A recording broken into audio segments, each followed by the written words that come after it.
Bearing in mind that I've owned this Mazda MX5 for nearly 5 years now, I'm going to review this 2014 Porsche Cayman GTS. I'll talk about what GTS means later. This car is 2020, this car is 2014, so there's 6 years difference between them. In this video, I'm not going to give you my personal opinions about what I think is better or worse based on what I like and dislike. I'm just going to tell you how it is and how sometimes they can compare. As for looks, well, they're both here, you can make up your own mind. Something I can tell you is that if you see these washer jets on the front of these cars, that means these lights are PDLS, which stands for Porsche Dynamic Lighting System. Essentially, the faster you go, the further you see, the slower you go, the less far you see. And when you steer from left to right, the lights turn with you.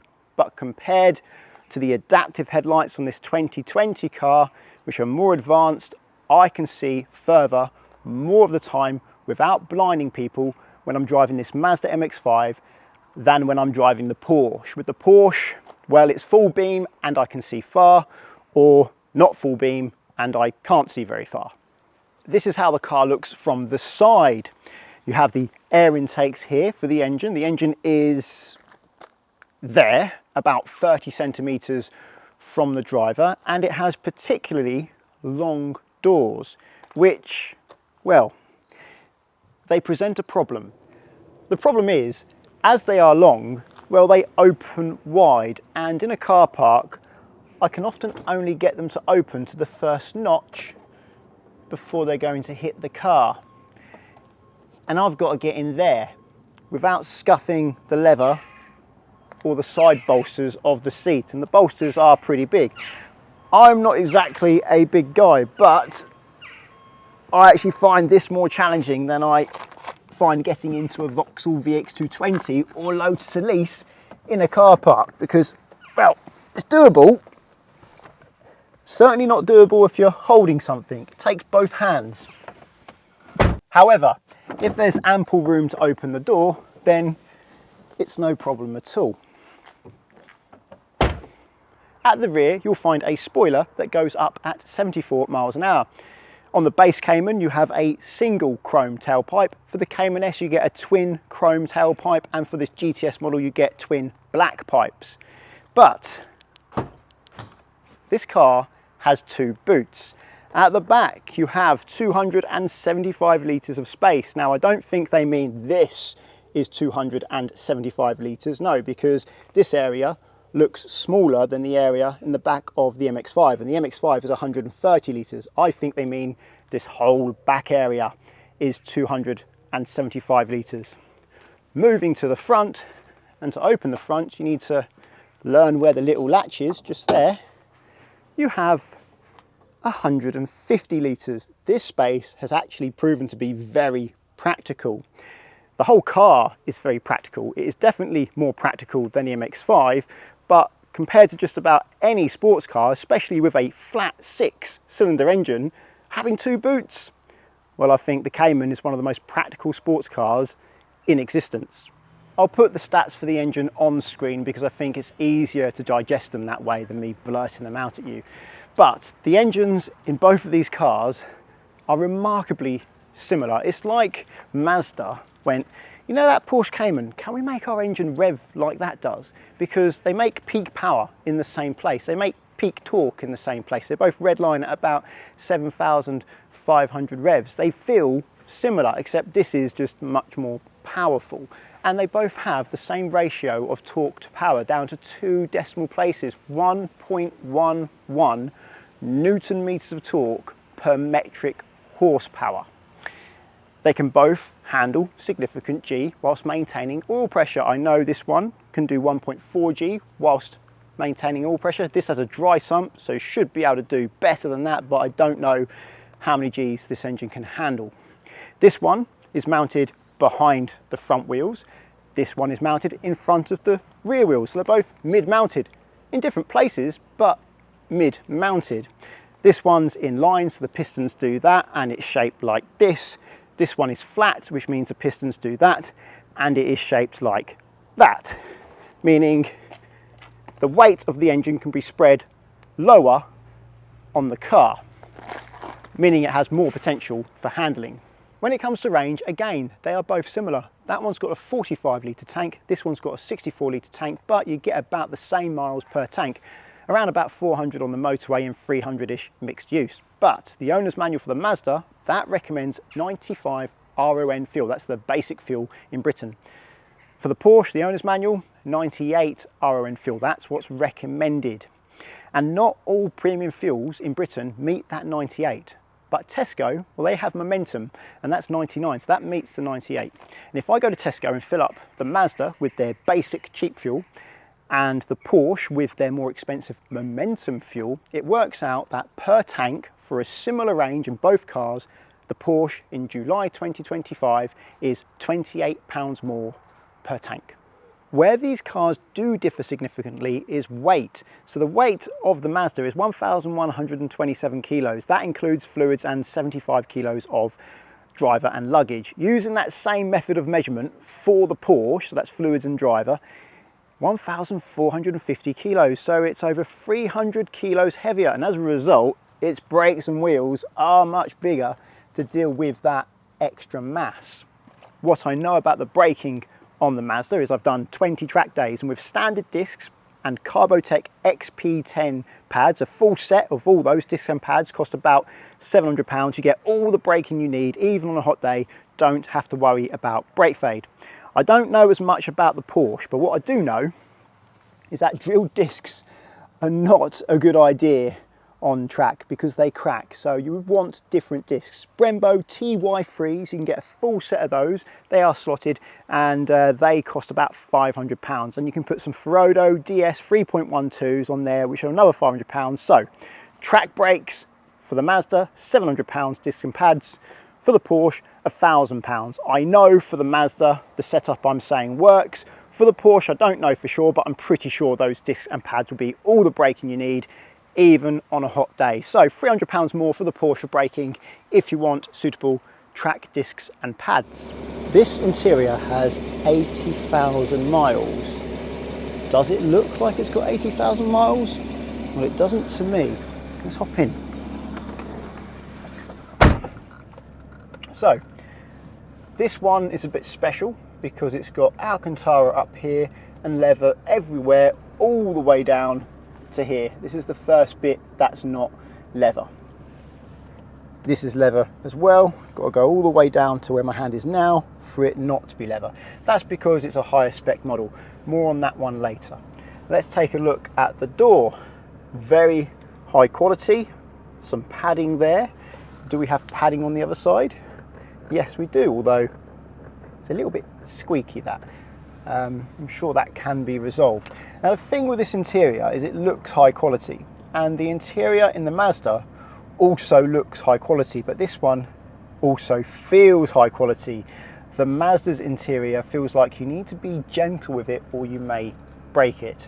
So here are your switches for the windows and mirrors. These, they feel good, feel very nice to the touch, and you can put it high and it'll go all the way up, or you can pull it gently and it'll go up for only as long as you're pulling it.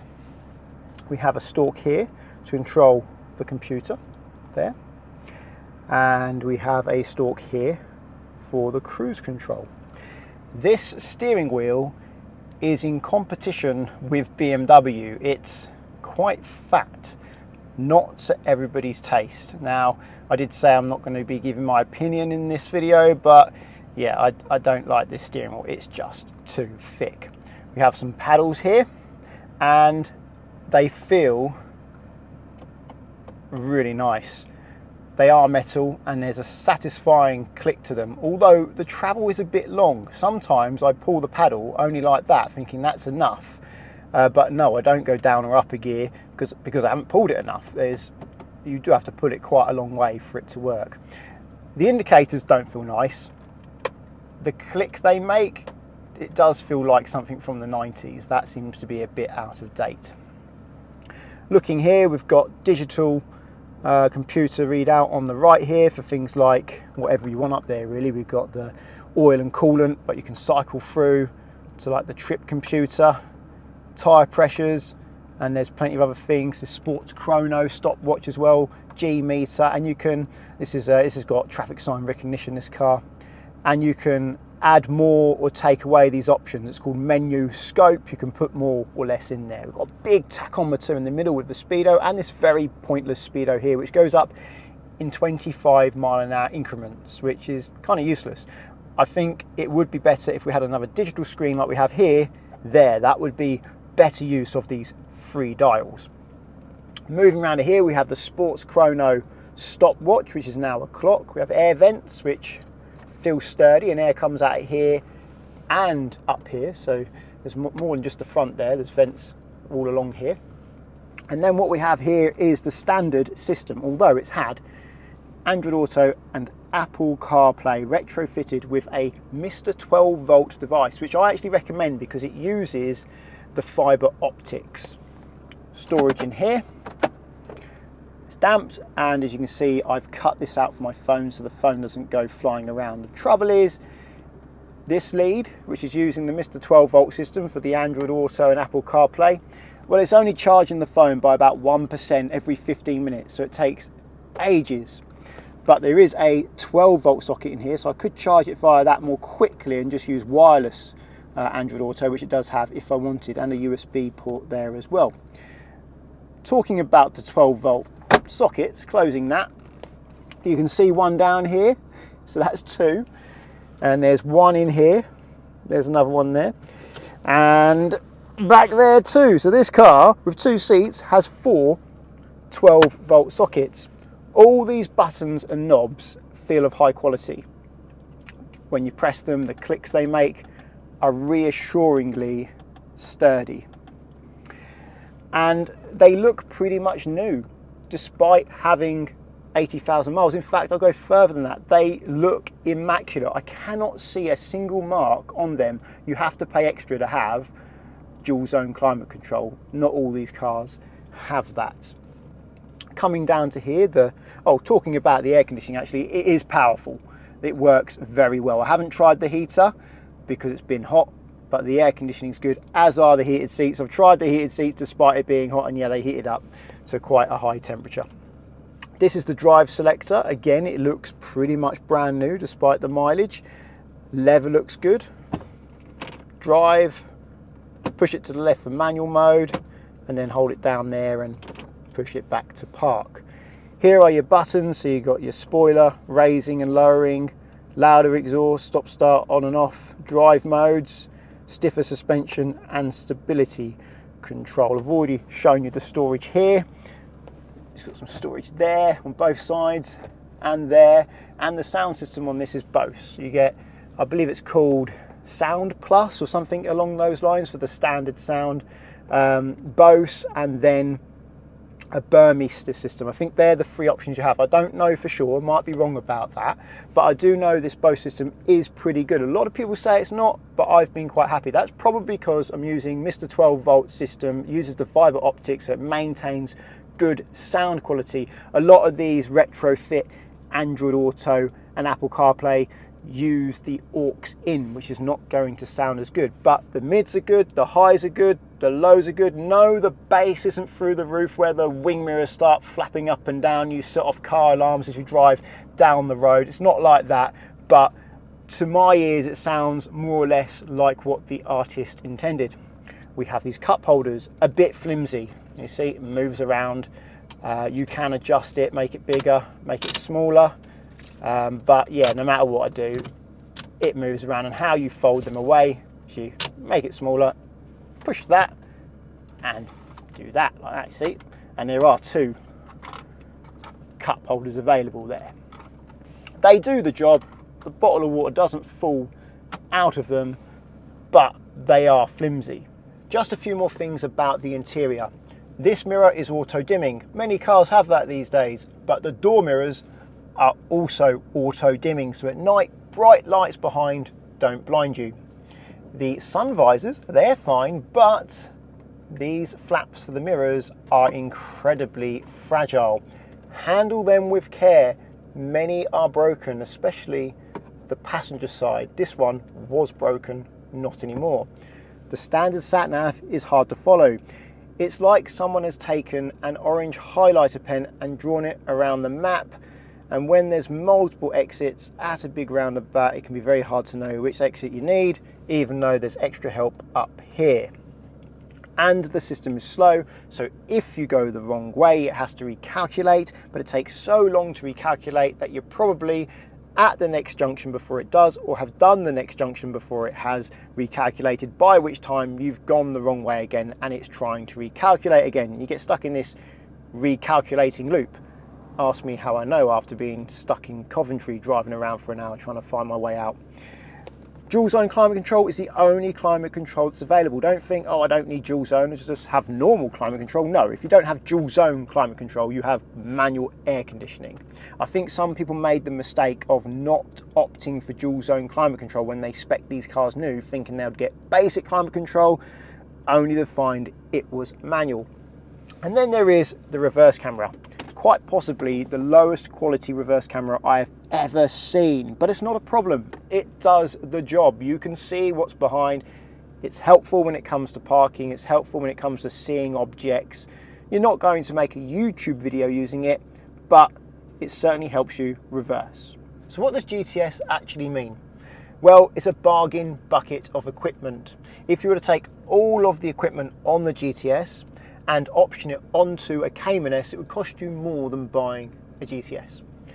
So what do you get? Well, you get Alcantara. You get Alcantara on the roof, the A-pillars, the lower doors, the lower dash, like the glove box, and here you get Alcantara on this armrest, on the inserts of the seats, unless you tick the box like the first owner of this did, to delete Alcantara and have leather instead. That's why there's so much leather everywhere, but you still got Alcantara on the A-pillars and the roof. You also got these hard-backed sports seats.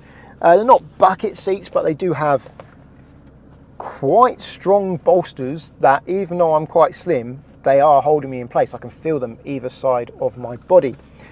And the GTS gets so much equipment, I've had to make a list. You get PDLS lights with the black inserts, smoked rear lights, smoked daytime lights, 20-inch Carrera S alloys, a switchable sports exhaust which gets louder at the touch of a button. You have a sound tube so you can hear the intake of the car even louder under full throttle, so the sound tube brings sound into the cabin. What else do you get? The sports design steering wheel, this rhodium silver trim, very thick, but very high quality paddles. They're like, well, you can hear, I don't know if you can hear that, they feel good. What else? Sports chrono, well, that takes some explaining. What does that mean? Well, you get Sports Plus mode and you get dynamic engine mounts and this stopwatch here, a stopwatch here as well, with a way to keep track of your lap times and a G sensor. If you have the manual, you get automatic downshift blipping in Sports Plus mode. For the PDK, Sports Plus gives you launch control, quicker shift times and a torque boost when you shift, which essentially feels like a kick in the back as you shift up a gear. Yes, I think I've included everything there for the Sports Chrono. Maybe I've missed something, hopefully not. You also get different bumpers at the front and rear for the GTS. Overall, the car ends up 24mm longer as a result. And the engine gets 15 more metric horsepower and 10 more Newton meters of torque. I know the GTS has a third radiator, but I think some of the other models get it as well. So I'm not sure which models do and don't. But what I have noticed is that the GTS model has a higher drag coefficient of 0.31, whereas the base Cayman and the Cayman S has 0.30. So this GTS model is slightly less aerodynamic than the lower models. Whether that's because of the bumper or the extra radiator, I don't know. When it comes to manoeuvring this vehicle, it's easy. It's just like driving a three-door hatchback. In fact, the Cayman kind of is a three-door hatchback. The boot does hinge from the roof. This has got parking sensors at the front and the rear. It's got an automated gearbox. So it's really just like driving a Golf with a DSG gearbox. Visibility is good.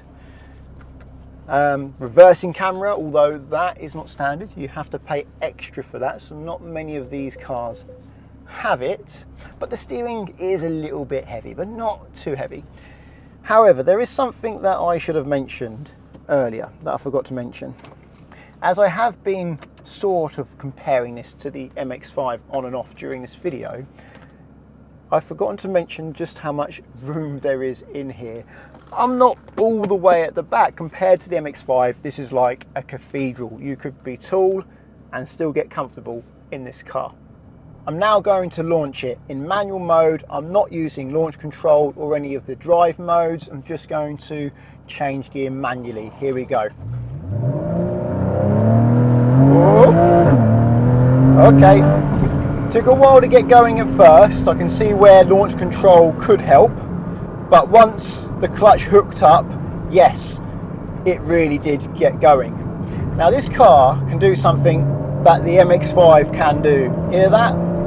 At low speeds, it can be enjoyable. It's a very powerful car, and if I was to use full revs and full speed on this road, that would just be way too fast. But what I can do, because this doesn't have a turbo and doesn't produce loads of power at low revs, I can change up early, yet still floor it and still get the sound of the induction and still be a very enjoyable car to drive on these lower speed twisty roads. However, what this car can't do as well as the MX5 is handle these bumpy roads. This has the PASM suspension, the adaptive suspension, which has two settings, firm and firmer. Both are significantly firmer than the MX5. And on roads like this, the MX5 has the advantage because that softer suspension can keep the tyre pushed into the ground harder more of the time, whereas the suspension here is quite firm and you feel the tyres get a little bit light sometimes. So although this would be far more capable on a smooth road, on a bumpy road, the MX5 wins. So what should you get? PDK, this automated dual clutch gearbox, or the manual? Well, I've not tried the manual, so I can't comment, but I know the manual has particularly long gears. This one has long gears, but the manual is even longer. The PDK does have an advantage because it can shift faster, but the manual has an advantage because you get to do the shiftings, you get to enjoy using the clutch, but then the PDK has an advantage because you may not want to do the shifting, so it really does come down to you. However, what I can say, 1, 2, 3, it changes gear just like that, and then hey, it just fires you up the road. And the downshifts are super fast as well. I don't know if that sound's coming across on camera, but I'm only at 3.5 grand here on the tack, and if I put my foot down, wow, that sound. The sound of this car is epic, and the sports exhaust is off at the moment. Turn the sports exhaust on, which I can by pressing this button down here, and then it sounds like an angry Greek god. So it's clear here, I can just give it some, and then when you come off the gas, it makes this sort of like sound. It didn't that time because the revs didn't get high enough, and as with the manual, the gears are still a bit too long. I got to the speed limit there, but I didn't get to the red line in second gear. If you wanted to truly enjoy this car and use all the revs on the public road, well, you're going to have to be willing to do about 90 to 100 miles an hour, which is not a speed I'm willing to do. I'm trying to keep it within the speed limit. And that is another area where the MX5 wins. You can drive it harder without going as fast, and that is fun. Driving in a spirited manner on back roads, this car's been getting me 17 to 18 miles per gallon. And with the PDK, if you ask it to downshift, even if there is only just 1 RPM left in the lower gear, it will still downshift. But if you're in manual mode and you push the gas pedal all the way to the floor, it will also still downshift, even though I haven't told it to. So manual mode isn't true manual mode when it comes to pressing the gas pedal hard. There is a click at the bottom of the gas pedal. If you push all the way, if you go past that, it will downshift regardless of whether you're in automatic mode or manual mode, which means you need to be careful with your right foot when accelerating, because you may not want to go down a gear. You may think, oh, I'm in third, I will just use what torque there is in third and push me up the road. You push the gas pedal a bit too far, the car downshifts and you get a sudden burst of torque that you may not be expecting. That's one of the reasons why I like manual so much. It never downshifts unless I ask it to. Whereas with an automatic of some description, they do. And that can lead to some danger, because if you suddenly get a burst of power when you're not expecting it in a rear-wheel drive car, if it's slippery outside, well, that can end badly. I'm now going to gently drive this car in an urban environment in automatic mode. And I'm going to turn stop start on. Why? Because you get coasting mode. Watch the tachometer.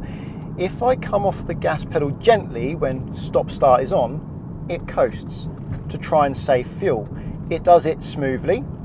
There is probably, let's try that again. I'll try this again. So let's come off the gas gently, coasting mode, press the gas. Yeah, there is a slight delay. When you press the gas to get going again, there is a slight delay for it to rev match and re-engage the clutch.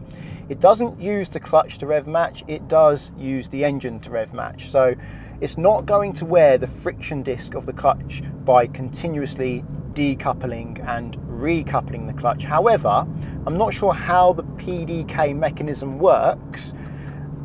I don't know how the release bearing works, but I'm not sure if it would wear the mechanism that decouples and recouples the clutch. I don't know enough about it. So I have been driving with that system switched off, and you switched it off simply. You switch it off by turning the stop start off. And I've turned it off most of the time just because I'm a bit worried I might be wearing something out unnecessarily. When I get to this mini roundabout, you see it coasts a lot. I've been coasting a lot during this journey so far.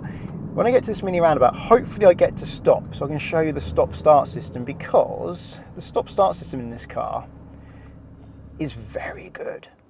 Off the brake, it starts and we go. It feels like a micro hybrid system.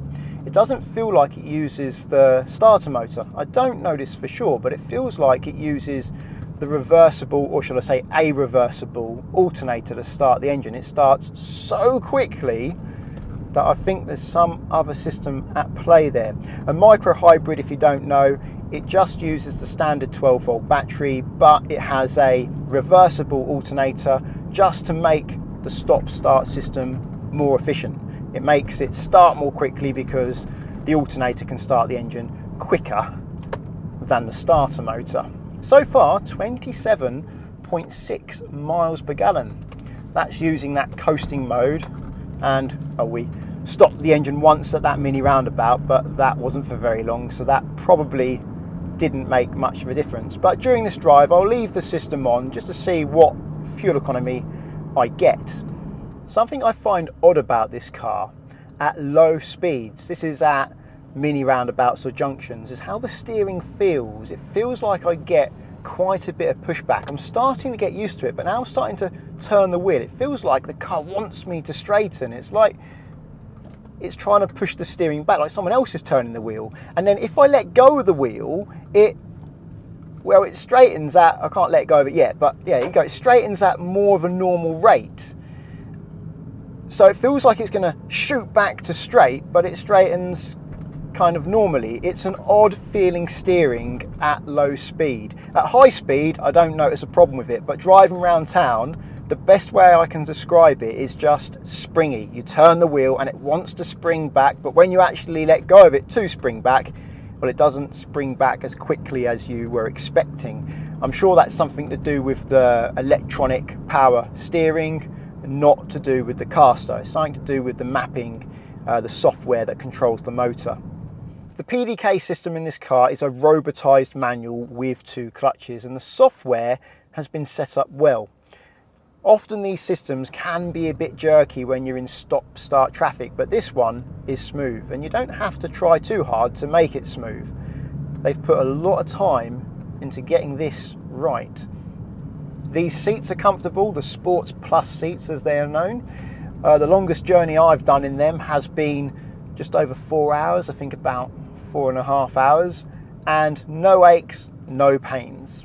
Just been doing this hill, and the robot controlling the clutch has been doing a good job. No rolling back and no jerkiness. And that coasting function, as you can see, keeps activating so that I'm using less fuel, but still 23.3 miles per gallon. It does have a 3.4 litre 6-cylinder engine.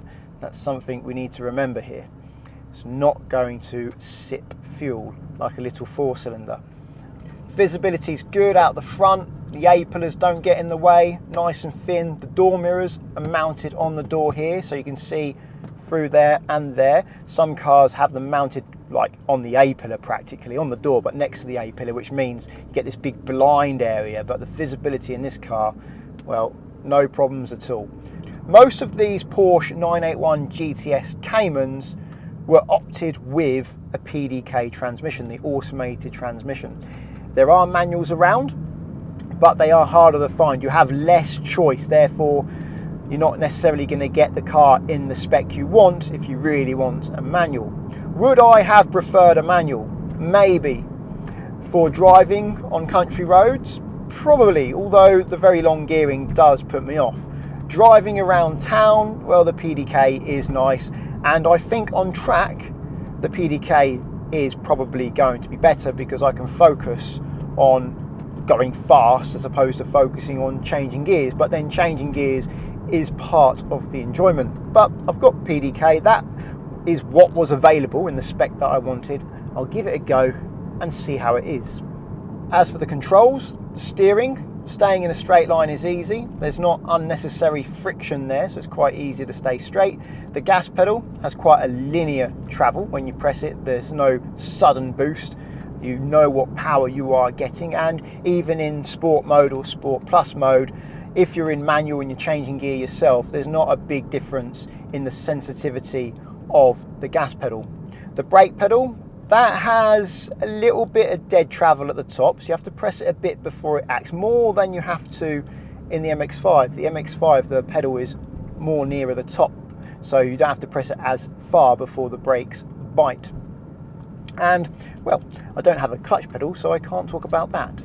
So during the urban drive, I got 25.9 miles per gallon over 5.2 miles with an average speed of 16 miles per hour. The engine's just started itself again, so that fuel economy will start to drop as we are idling here.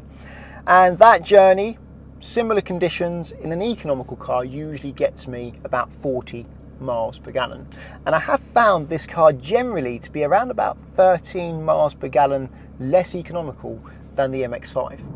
I'm now going to do a little drive on a 70-mile-an-hour road to see how it is. Well, I already sort of know how it is, so I'll show you how it is.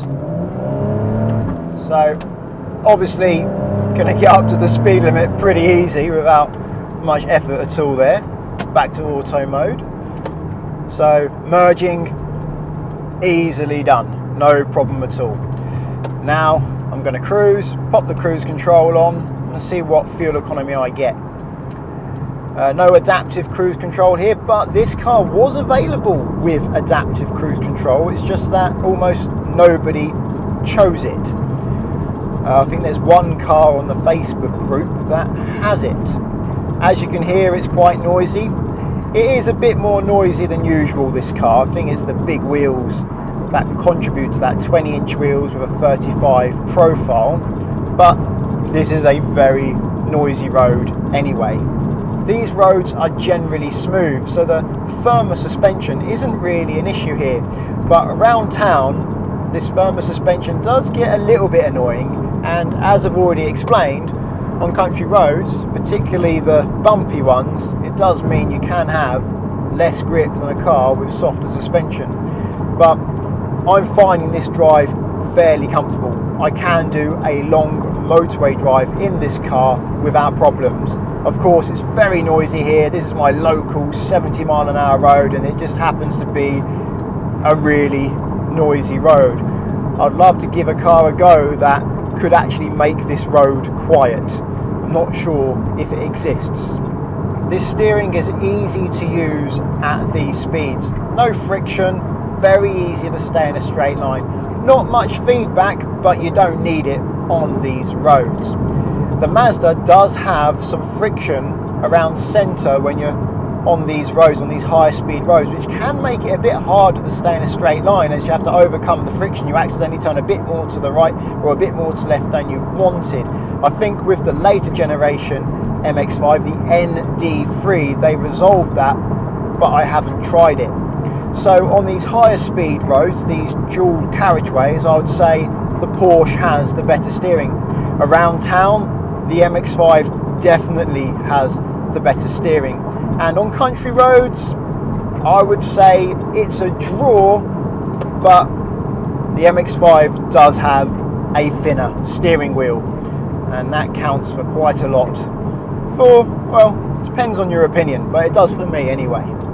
So just come off the 70 mile an hour dual carriageway now, and I got 39.3 miles per gallon. That's pretty good for a 6-cylinder, although of course now I'm driving in an urban area, that fuel economy will soon come down. But 40 miles per gallon on a long run is possible in this car.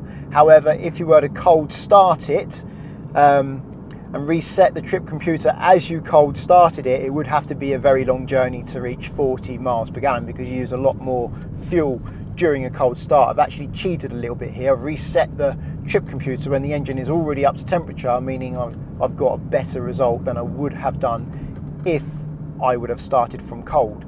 So that concludes this review of this Porsche Cayman GTS 981. It's an incredibly capable car.